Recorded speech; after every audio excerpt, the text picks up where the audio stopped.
Hey, what's up guys, Vlad here, and in this video I will try my best to show you how to build a PC from scratch, step by step. It's an easy setup to do and you can't go wrong. I'll even show you where to pay extra attention so that you will get it all right at first time.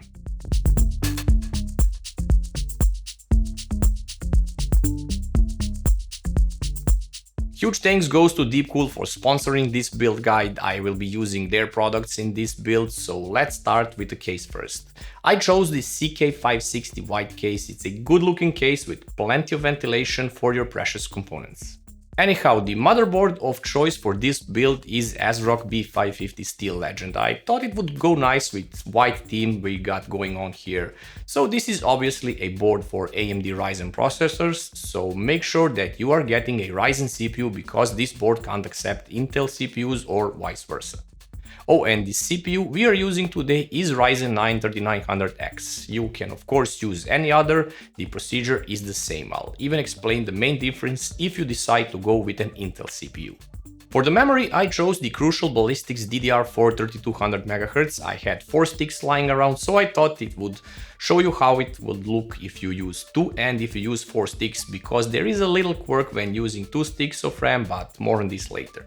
For the GPU, we have the MSI 2080 Ti Gaming X Trio GPU. The power delivery is handled by the incredible PQ1000M power supply by deepcool. And for the cooling, I will show you how it would look if you choose to go either with air cooling, with deepcool AS500 Plus in white, and also with an AIO liquid cooler, also from deepcool. We will be using the Castle 360 EX. Storage is entrusted to the team group. We have 1TB NVMe drive here, but we also have extra storage in the form of SSD drive from Crucial. This is the MX500 4TB SSD drive. And the case fans of choice are the deepcool's FC120 white 120mm fans. Before even starting a build, the case is something that you will be looking at all the time in your setup, so make sure that you chose the case first, as this will determine which board size you will need to use or you can't use, or can use. There are 3 popular board sizes on the market: ATX or full size, the M-ATX, this is the middle size board, or the micro ATX, and ITX or the small form factor board. Depending on the case size, you will choose the board, and you can always check on the manufacturer's website which board can your case accept. This particular case can accept ATX size motherboard, so basically this means that it can accept all other sizes. For now, put your case on the side. We will deal with the board first and install components on it. Remove your motherboard from the box and put the board on the box. This has become a good practice because the board itself can't scratch the desk this way, it's kind of secured. The first thing that I like to do is to install the CPU. This is an AMD Ryzen CPU. Handle it carefully because it has pins underneath, and these pins are not to be touched because they can easily be bent, so be extra careful here. So the CPU goes here. This is called the CPU socket. This particular one is the AM4 socket, so you first need to open the socket. Pull this metal lever on the side into the 90-degree position. Now here is the tricky part. The CPU can only be installed in one direction, so pay close attention here. On the CPU itself there is a golden triangle in the lower corner. You need to align this triangle with the triangle on the socket itself. This is telling you which way it goes. So once you are 100% certain, double check that triangle on the CPU is matching the position of the triangle on the board. And just put the CPU on the socket. All the pins should just slide into place. There is absolutely no force required, so don't push it down, don't press it. I repeat once again, 0 force is required for this.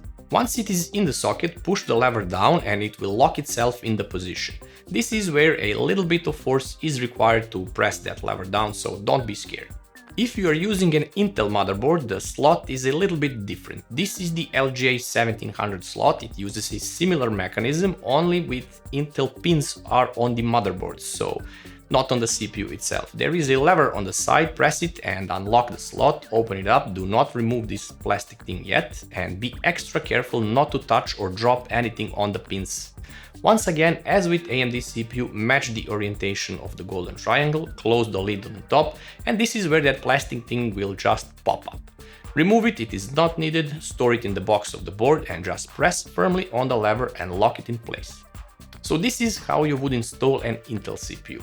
By now you have gained the knowledge to know how to install AMD and Intel CPUs, because I don't know which platform you will choose, so I decided to include both for you. Smash that subscribe button right now. The next thing we are going to install is the DDR4 RAM. These are the DIMM or RAM slots. Pay close attention to the notch in the middle. The memory module can only be installed in one direction, so again pay attention to this. As you can see, the memory module itself has a groove here, so you see there is no way to install it the wrong way. If you only have 2 sticks of RAM, and this is the most popular choice, you need to install them in second and fourth slot. This is the correct way, opposed to the logic of using the first and second one. There is something that is called the dual channel and the way that CPU and memory are communicating to each other. So the correct order is the second and fourth slot for 2 sticks, and if you are planning on installing 4 RAM sticks, well, obviously populate all 4 slots and you are done. So here is how it's installed. First, pull these little notches on each side to open the RAM slot. Some boards like this one will have notches only on one side, some will have it on both, so open both if that is the case with your board. Orient the memory module properly and press firmly on both sides of the memory until you hear a distinct click sound. The notches on the side will click in and lock the modules in place. Do not worry, use a bit of force here.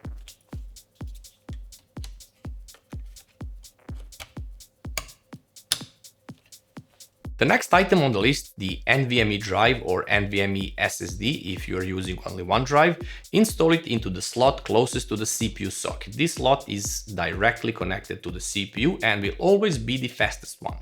Some boards will have shields, I mean these metal covers. This is used for cooling of the drive, beside looking prettier than without it. Remove the cover using 2 screws here, align the groove on the drive with the notch on the M.2 slot. Push the drive in the slot at approximately 45-degree angle, it doesn't have to be exact angle, just do it at an angle, and press it lightly down and fix it with a screw. Some boards will not have an extra screw here, so use the shield to press it down. On the shield itself, remove the plastic protective cover, because this is where the thermal pad used to transfer heat from the drive to this piece of metal is located.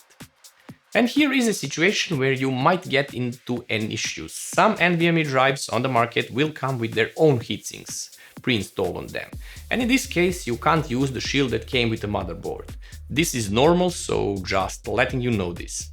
If you have or want to add another NVMe drive, it is usually located below the first one, so just check the motherboard manual if you're uncertain. The procedure is the same, don't forget to remove the plastic cover on the thermal pad when you assemble it back. If you have SATA SSD, you can install that one here too. They are usually mounted on the back side of the case and they are using cables to connect to the motherboard. You can find SATA cables in the motherboard box, connect one end to any of the SATA ports on the motherboard, connect the other end to the SATA port on the SSD, it will click and lock itself into the place. Connect the SATA power cable from the PSU to the SSD as well, don't forget that one. At this stage we are finished with installing components on the board itself. I like to install a CPU cooler at this point as it makes it so much easier than installing it later once the board is already in the case. For the demonstration purposes I will be using an air cooler first, the AS500 Plus from deepcool.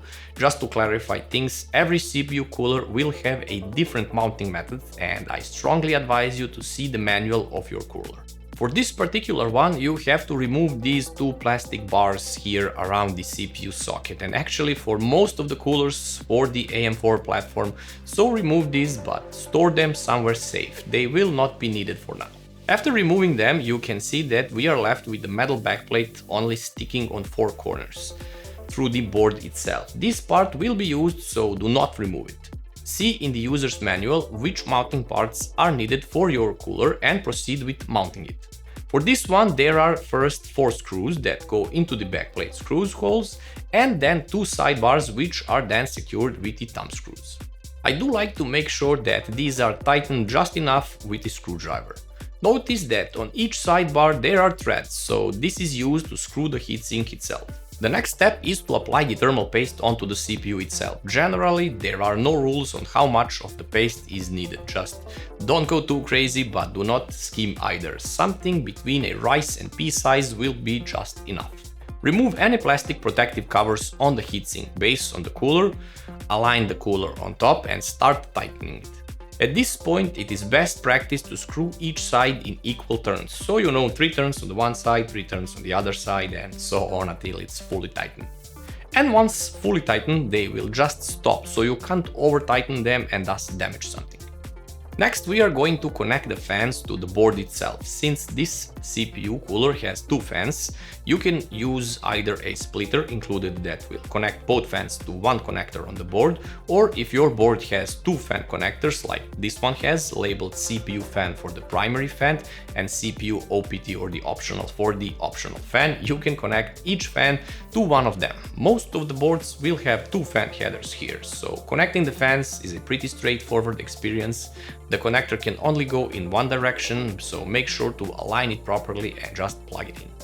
If you plan to use the AIO liquid cooler, installation is similar. First you need to attach fans to the radiator or everything at once to the case. So in my case I will be using the Castle 360 AIO, which I will mount in front of the case. So first I will insert fans in there, followed by a radiator, and then secure everything with the longer screws that comes in the package.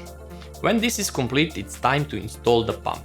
First, screw in these spacers to the backplate of your motherboard. Again, AMD AM4 socket here, then use the included brackets for the pump itself. There are different ones for Intel as well, just consult the manual as usual. Do not apply any thermal paste here because the AIO already has it pre-installed on the pump itself. Put the pump over the CPU and use 4 thumb screws to secure it.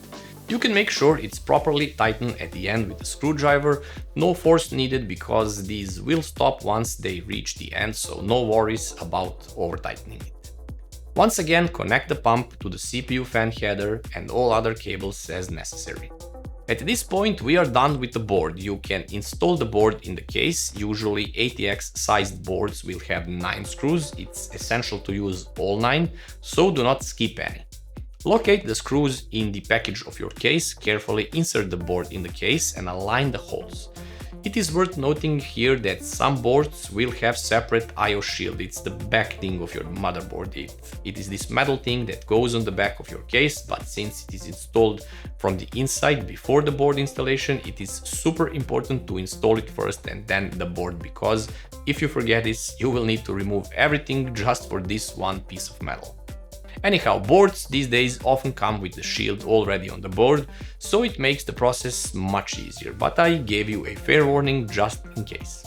So start screwing all the screws here and do not go crazy with the force, you just need to make sure it's secure and do not over tight it because we don't want to damage the board. You can install any additional fans now. We are using the FC120 from Deepcool. These are daisy chainable fans, which means you do not need to connect each fan separately to the board. You can connect one fan to another or daisy chain them and connect only one cable to the motherboard to avoid unnecessary cables this way. To do this, we connect each fan to another, then we install them in the case. I installed 2 on top and 1 on the back. Installing fans is self-explanatory, you just screw them in place. Just make sure that they are oriented properly to exhaust air from the case to the outside.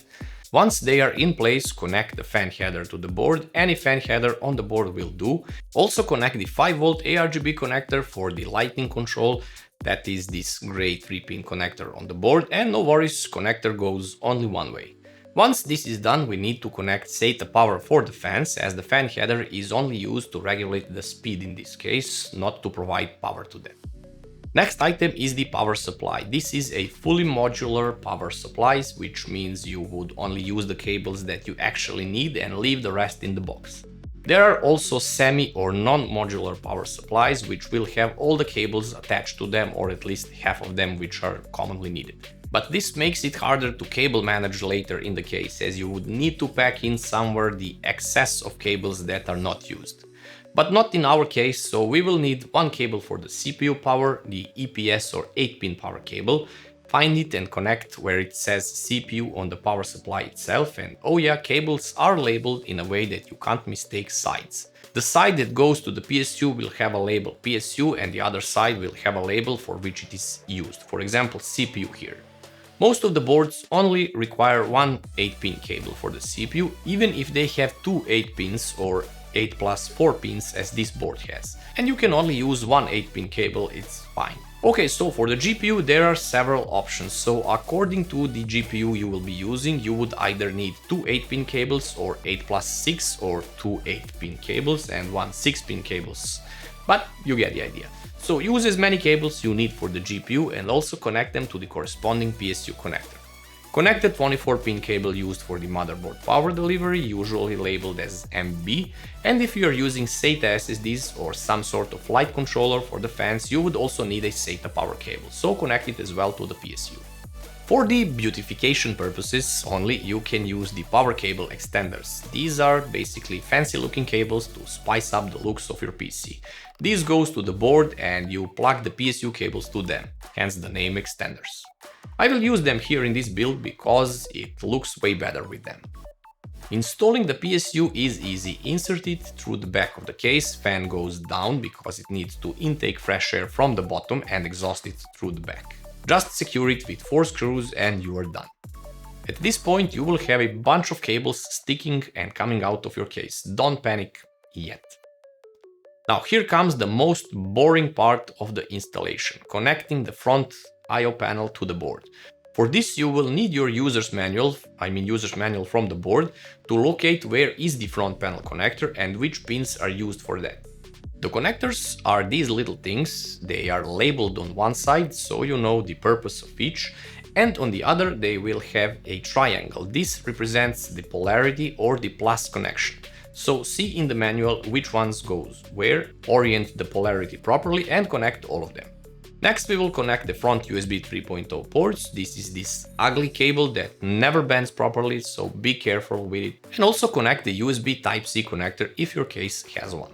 Now is the time to install the GPU. Make sure to remove PCIe covers on the back of the case. Usually for the GPU installation you need to remove the second and the third one. The GPU is always installed in the topmost PCIe slot. Make sure to press the locking notch on the side of the slot to unlock it. Align the GPU to the slot, make sure to push it firmly in the slot and that locking mechanism will click into the position. This indicates that you have installed it properly.